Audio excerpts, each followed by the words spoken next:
Was it a big class? Some of them have 1, 2. We was lucky 3, 4. Some of our class didn't have anybody.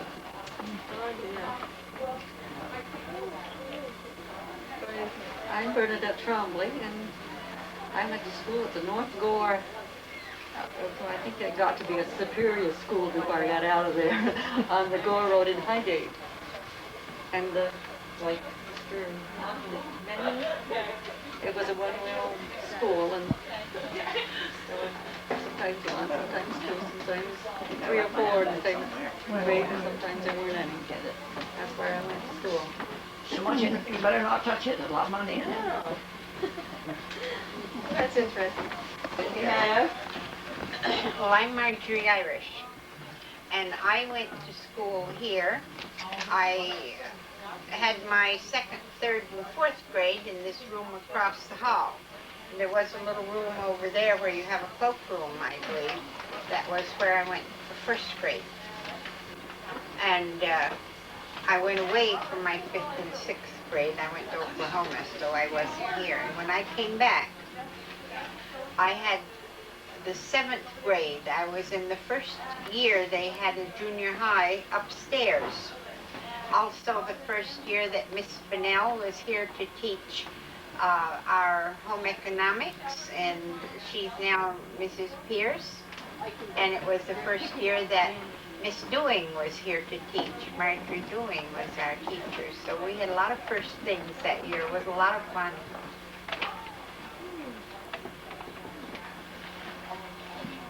Chuck, What do you want? would you want to tell me your name and where you went to school? Did they Jones accept or you? Smith and that. I had Robert. My name is Robert Irish, and I attended school in West Berkshire. I started out in West Berkshire, and then I came over here and finished up. Okay. Beth Carswell. Elementary school, about 4 different elementary schools. For 4 years in Savannah, Georgia. School had approximately 600 students, grades 1 through 6. Class sizes were about 45 to 50 students per room. It was during the Second World War, and this was a city where there were a lot of service people stationed and waiting to go here and there, and so there were a lot of extra children in town, and they all had to go to school somewhere. We didn't think we were crowded. I guess we were. And then I went to a couple of other smaller schools, and at least 3 other smaller schools. But they were all about the same. As far as class sizes, there were large classes in those days. Well, I'm Martha Toles, everybody knows, and I began school here in the 3rd grade because my mother taught me to read and to write and taught me my tables, and I zipped right along. And I was from the country, and so folks kind of laughed at me, and the kids did, so I went home and told my brother about it. He said, "You tell her you're a fighter, and you go back and tell her if she does anything more to you, you'll fix her." So that ended that. They used to laugh because I took a jar of milk in my dinner pail, and I took pumpkin pie, and they made fun of me because I was from the country, and you see, most of them, I was 3 miles from this vast metropolis, and the rest of them were probably 1 mile, so I was a strange creature. But anyway, I got through school, and I've enjoyed my life and had a good time. I'd never be famous, but I was happy. I'm Valerie Shepard, and I've gone to a couple different schools, elementary schools. I went to the old Barlow Street School in St. Albans, now a senior citizen center. In the Barlow Street School, they had 1 through 4th grade. And then I transferred to the parochial school, which is St. Mary's, and they had 1 through 6th grade, and that is no longer there. And then I proceeded to go into 3 different high schools. I went to Central Catholic High School, and they closed the high school. Then I went to Highgate High, and they closed Highgate High. And then I was the 2nd graduating class out of Missisquoi, which is your present high school now. Thank you.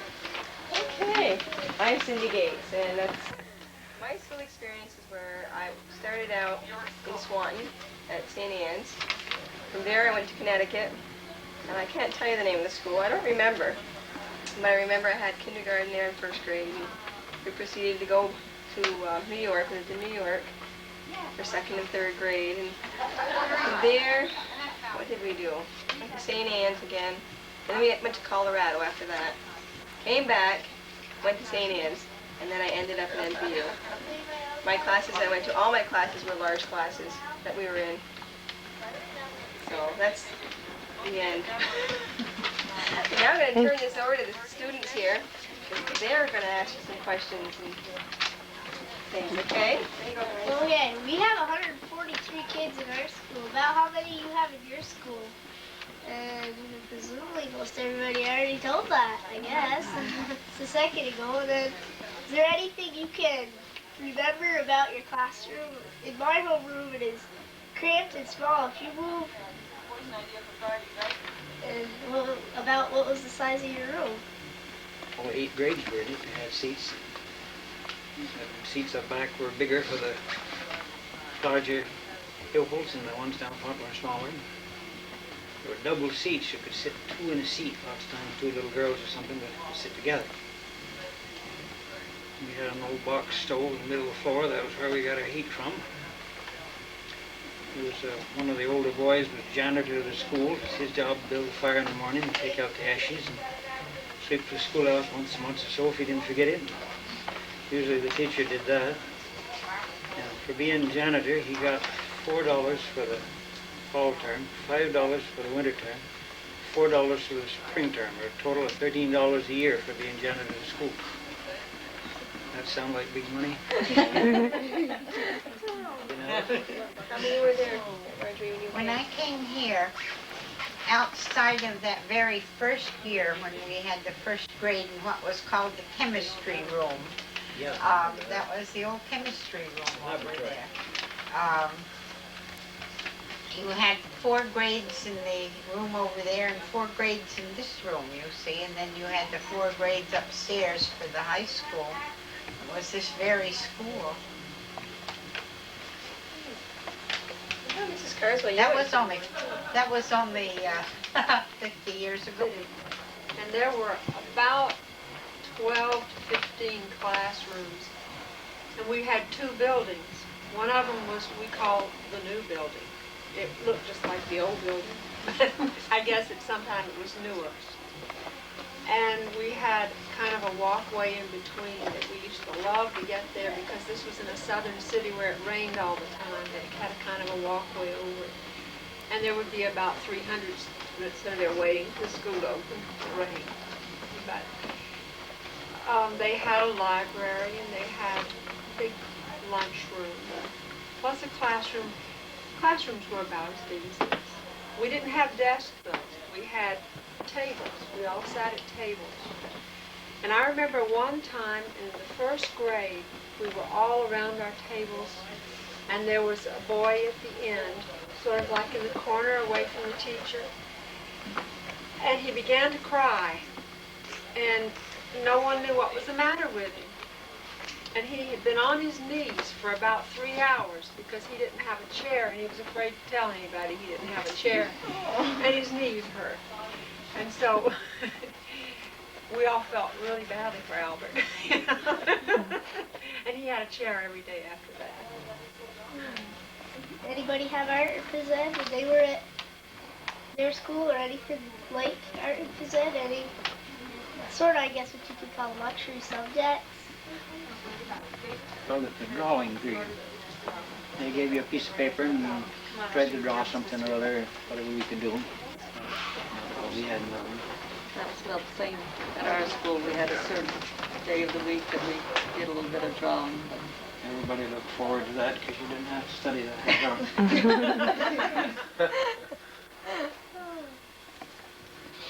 What was unique to my school when I went to first 4 grades is we had no cafeteria. We had to either bring our own lunch or we had to walk home because it was what they call a neighborhood school. And we were all kids from the neighborhood, so we either, like I said, brought our back lunch or we just walked home for lunch and then came back to school. That's interesting because in Connecticut when I was little, we didn't have a cafeteria either. What we had was You either brought your cold lunch, or they had these great big trolleys, like all I can think of for a word. And they brought the hot lunches to each classroom. And you got your tray and you ate on your desk. And you said grace before you did anything, and then and this was a public school. And that's how that went. Yeah, even in my 5th and 6th grade, we didn't have a cafeteria either. We were far enough from the home because we were down into the city of St. Albans, and we had to bring our own bag lunch. They didn't have any such thing until I went to 7th grade, and they had the new high school down there at Central Catholic, which is now the St. Albans Town School.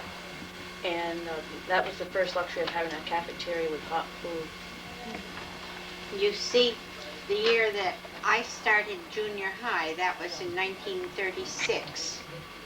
They had it was the first year that Miss Bunnell came. It was the first year we had a home economics room upstairs. And the first year for a hot lunch program. And every student brought a cup in their lunch pail. So you still brought your lunch, but you brought this cup. And you had something hot for 5 cents. You paid a nickel. Yeah, but when did you cook? And he laughs because he liked her peanut butter soup that she made. Most of them didn't. But she made a delicious salmon soup that none of us had ever had before. But she made cocoa, and she made salmon wiggle, and she'd make macaroni and cheese and things like that. And whatever she made, you only had one thing that was hot, and you had a cup of it for a nickel. And you bought that to go along with your lunch that you brought. Something similar to that at our little school for a few years. It must have been some kind of federal program, because the teacher would make some soup or one thing to add to our lunch. I can't remember what it was. Must have been some kind of federal program.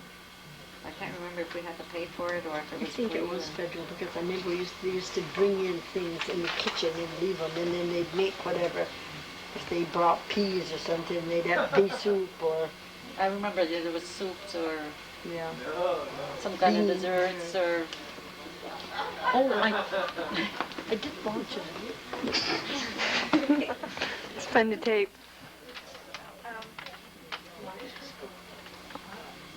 Jeanette, did you have something to say? Yes. We have 2 half-hour recesses. How many recesses or how long did any of you guys have? We used to have 15 minutes in the forenoon and 15 in the afternoon. And 10:30 and 11:15 we started school at 9 o'clock. And in the afternoon we didn't get out till 4 o'clock. We had from 2:45 to 2:30 till 2:45 in the afternoon. If you didn't do something, have to stay in your recess. That was a favorite punishment of the teachers in those days. Still is. I can remember being from the city school. One of the favorite things that we had to stay after, the teachers we were able to stay after school. We didn't have to worry about busing.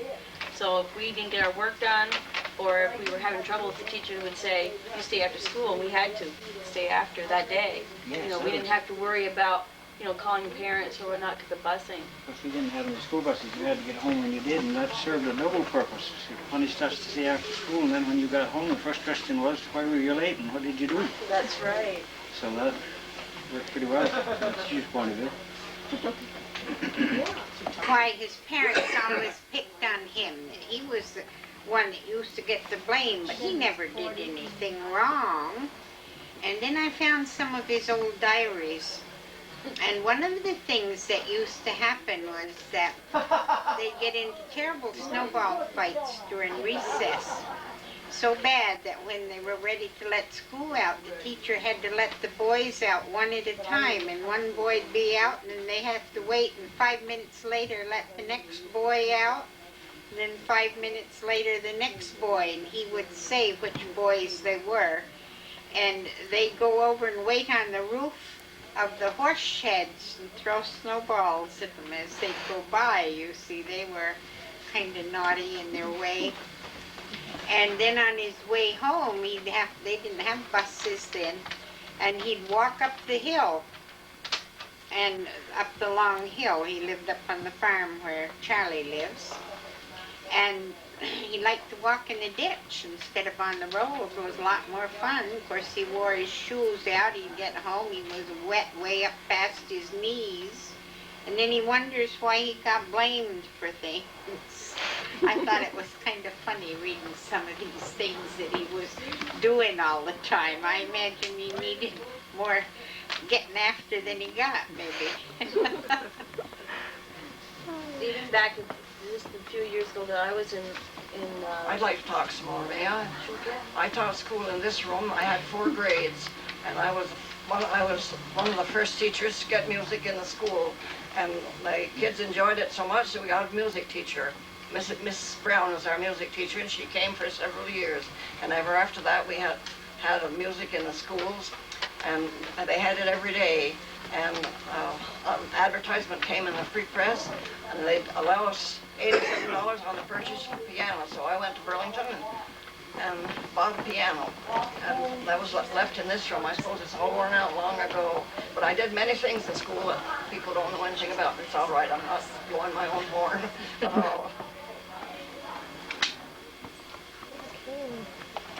Our school day is about 7.5 hours long. How long was your school day? About the same. Mine was about the same. Anybody was longer? Or ours start at 8 to 2.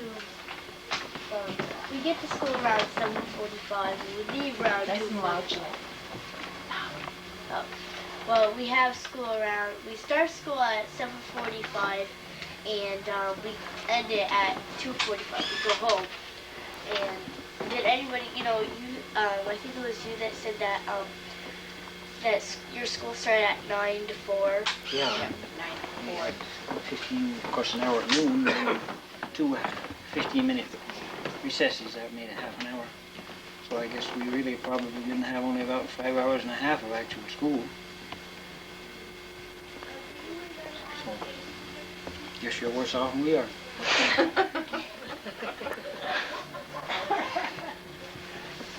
We have 7 teachers in our school. How many teachers did you have? One. We only had one.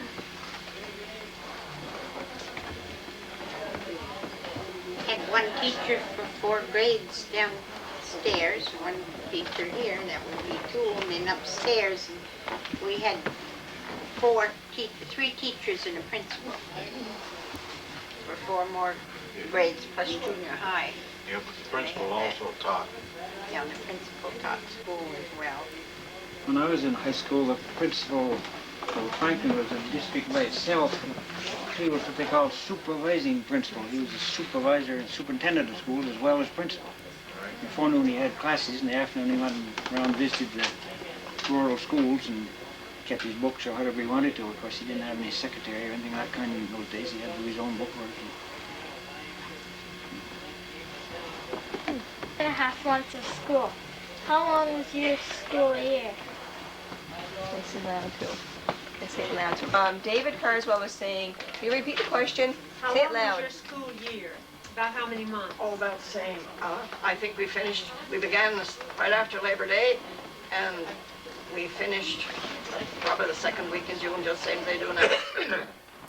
I think we had about 175, 180 days, and not all the holidays that you have now, The Memorial Day came where it was supposed to be, the 30th of May, and we all stood by it. And then the labor unions changed everything. They haven't changed Christmas yet, but That's next. Way back when I started school, the rural schools, the ones, the Franklin, I think, had 8 or 10 districts divided into school districts, and each school had its district. That's why people say I went to the district school. I mean, I went to the school in the district where they lived. And the rural schools, I think there were 7 of those left when I went to school, besides this central school. And the rural schools had 4 weeks vacation in the spring, in March. So that all the boys and girls could help in sugaring. Everybody had a sugar bush in those days.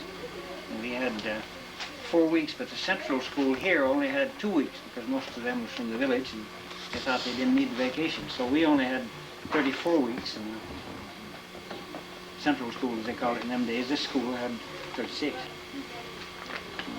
For the benefit of the farmers, we had sugaring vacation. Yeah, And sometimes it was 3 weeks, and sometimes it was 4. usually It 4. was also for mud time, too. Yeah. It didn't start at any particular time. Whatever the school directors or teachers decided to sugar, why, they let school out that Friday night and hope for the best. Where I went to school, we didn't have a spring vacation. But the good part about that was we never went to school in June. The end of May was the end of school. Yeah. I remember going to school in August, and like the third week in August, and getting out the third week in June. That was long. That's pushing it. Our schools were much more formal than school is today. And it was the teacher that did the talking instead of the children. They sat down and we taught the lesson, and then we had sometimes gave a test after. Suppose we covered Vermont, we'd give a test after to see if they really understood what they had read and studied. We began with the town. We began with the nearest to us, what we knew. Then we went into the county, then we went into the state, and then in the United States. So it was from a very small area up into a lot bigger one. And I thought that was a good way to teach geography, too. I have a friend in Alaska who starts school the last week of August, and she gets done probably the last week of May. She gets good. I think we already talked about this, but I might as well say it. We have lunch at school. Did you have lunch at school or at home? In little cartons. Because one school that I went to, they would have our milk already at our place, at each place, at these long tables. And they must have poured it a long time before we got there because we never had cold milk. We just had a glass of milk and it would be room temperature. Of course, I'm talking about a hot climate too. But then it was just a miracle when we got this milk in these wonderful little boxes. But before we got those, at one time they bought milk from a dairy that used glass bottles, and they were little short glass milk jars. And they had a little cardboard cap in them, and you could put a hole through that and have a straw. That was really nice. But we generally had food about like you all had. They would serve it like they do you. Well, way back in my day, we all took our own lunches. Nothing was ever furnished. You just took your own and whatever you wanted, and it was a lot of fun to trade sandwiches with somebody else if you saw one you liked to look so better. Yeah. And another thing in our little rural school, of course, we didn't have any water of any kind in it, any running water to drink or anything else. So during our forenoon recess, 2 kids was always appointed to go to the nearest neighbors and take a pail that had a cover on it and everything and get a pail of water and bring it back to the schoolhouse. And that's what we drank out of. And we had a cup that everybody drank out of, unless you had one of your own. Those who lived on farms brought their lunches. We had a cold lunch, and maybe we brought a drink, and maybe we didn't. And the kids that were near went home to lunch. Then, probably around 1940, they soon began to have lunches at school. We didn't have water even in the schoolhouse. You couldn't even wash your hands. If some boy got so dirty that his teacher couldn't stand it, she sent him to the brook to wash his hands. There was a brook right near the school. And I think we kept a pail of water in the entryway to the schoolhouse for emergencies, you know, like if something spilled and you needed to clean it up or something, it'd be just cold water. But Did you have outhouses? we certainly did. We didn't have any running flush toilets.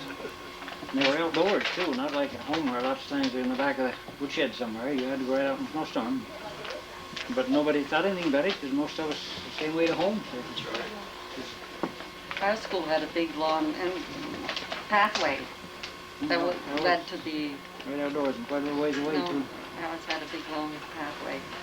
And I think the cement from where it was is still there. I mean, the schoolhouse is down, but you can still see the foundation.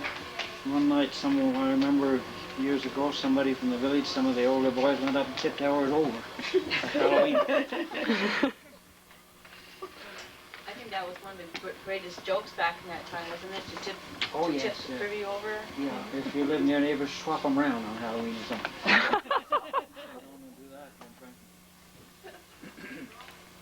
I've heard of somebody covering the top over once, where you just, when someone went to go in and, I can't tell you exactly where it was, but what they did was they covered the hole, and the kid that went in didn't know it. Well, it was a big joke. Those girls that taught rural school had the fun of building their fires when they got to school, and by the time it got warmed up, it was time to go home. Yeah, imagine so. I don't know about the rest of us older people, but I remember air raid drills. Did any of you have those? Yes. Yes, we had air raid drills. And we would get under our table or desk or wherever it was, because there was a war then. And there was, you needed to know what to do. They had buckets of sand, they had all the things that they needed that if they had been a fire, you know, from a bomb or something. And it was kind of scary. It made us feel really, I was afraid. I probably didn't need to be, but I didn't know that as a child. Because if someone tells you we're having an air raid drill, get under your table or under your desk, you're afraid. Did you ever really have to do it? Well, you have to do it because you never know. It's like when you have a fire drill, you don't know if it's a real fire. Oh. You know, they ring these big sirens and you hear way off in the distance things blowing, so you don't know if it's real or not. So you have to pretend it's real. That's something we never did in rural schools, is to have a fire drill. Worst thing we ever had in the rural schools was When the stovepipes would burn out. they used to quite often in our old school. There was an awful long string of them.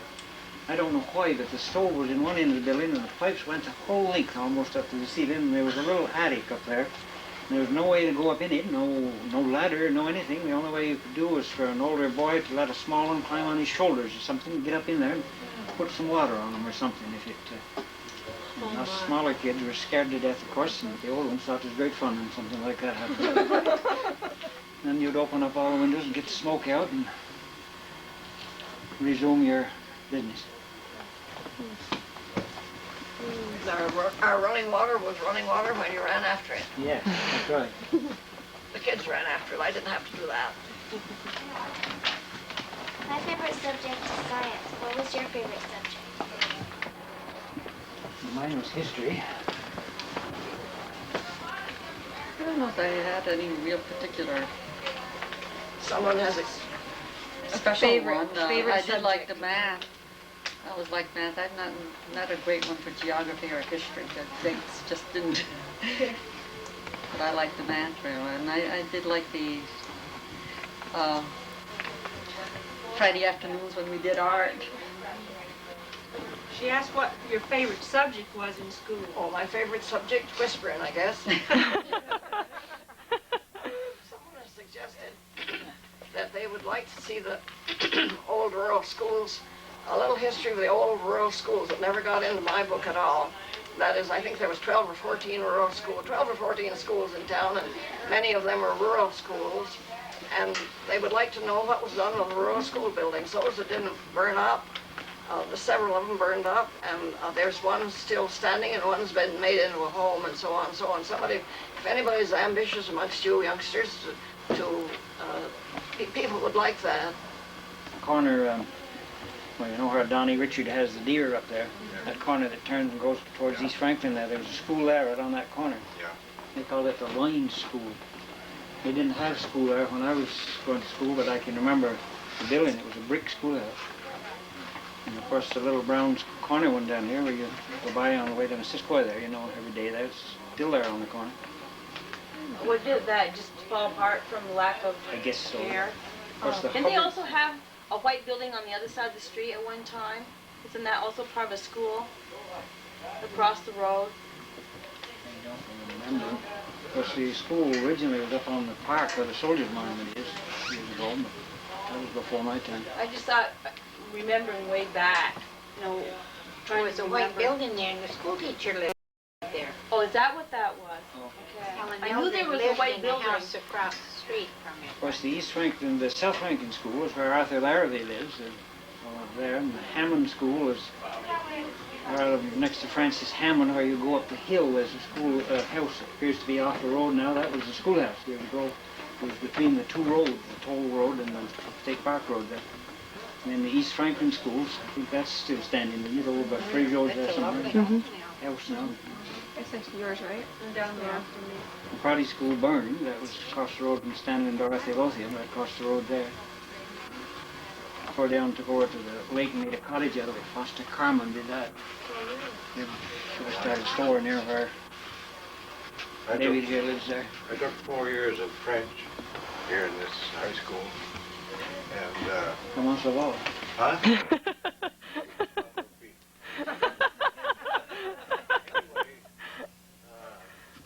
I found out after it was all done that the teacher who had been teaching me had studied Spanish, and she didn't speak too much French when it came to actually teaching it. And because I went into the Border Patrol after that, and I learned to speak Spanish fluently. I even taught Spanish for 3 years on the Border Patrol. Was that your favorite subject? Was it the foreign language, or What? was the foreign language your favorite I subject? studied Greek and German and some of those. I don't like school very well. Do you like whispering too? It's time for me to talk again. I thought of something. I want to apologize for being impolite about what my favorite subject was. There's no doubt my favorite subject was English, and my unfavorite subject and one that I failed in was science. I took laughing and grief. I mean, Latin I didn't take. Alice in Wonderland took laughing and grief. That was me. I went to St. Mary's High School, and there I liked I took Latin and French.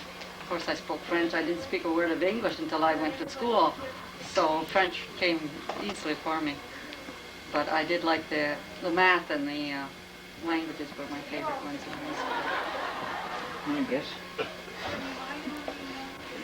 I remember seeing this fellow to the Gates family reunion. We played the music that night. Oh, David? Yeah, Yeah, it's my nephew. yeah, that's right. Our sign, I can't think of the word.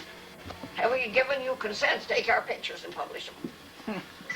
Talking about music, we used to have a little bit of time in the morning, or sometime was set aside for singing. And I still remember all the old songs. We used to have the songbook, and we'd all. I've got the songbook we had in school too. Yeah. And we always had plays at Christmas and little pageants or else we'd have something special. Always saluted the flag, of course, in the morning. Yeah, in the morning.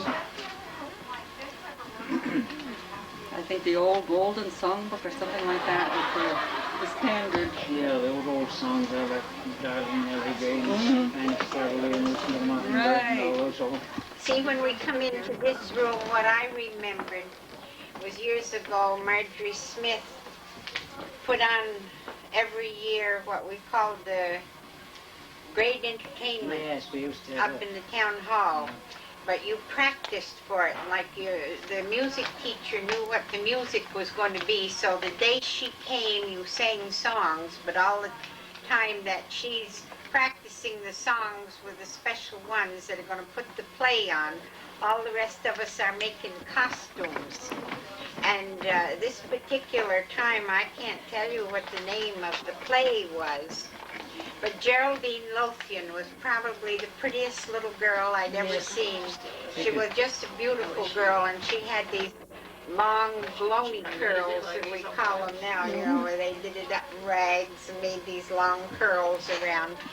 And Mrs. Smith had picked her to play the part of the heroine or whatever it was, and they had these beautiful costumes, and she'd come. We made them with crepe paper in those days, and she'd found such pretty, pretty colors of crepe paper. I'd never seen such gorgeous colors.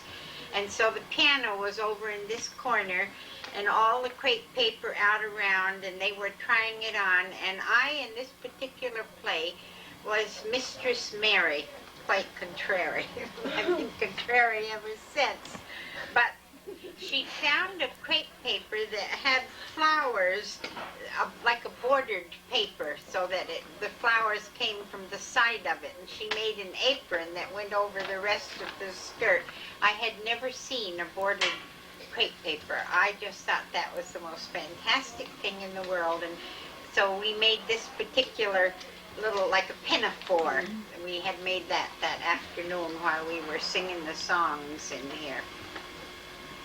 And I hate to tell you, later on I didn't get to, I was in that great entertainment. It was just a couple years later that I didn't get to be in one because I had a fight with my brother David over, arguing over Alf Landon running for president.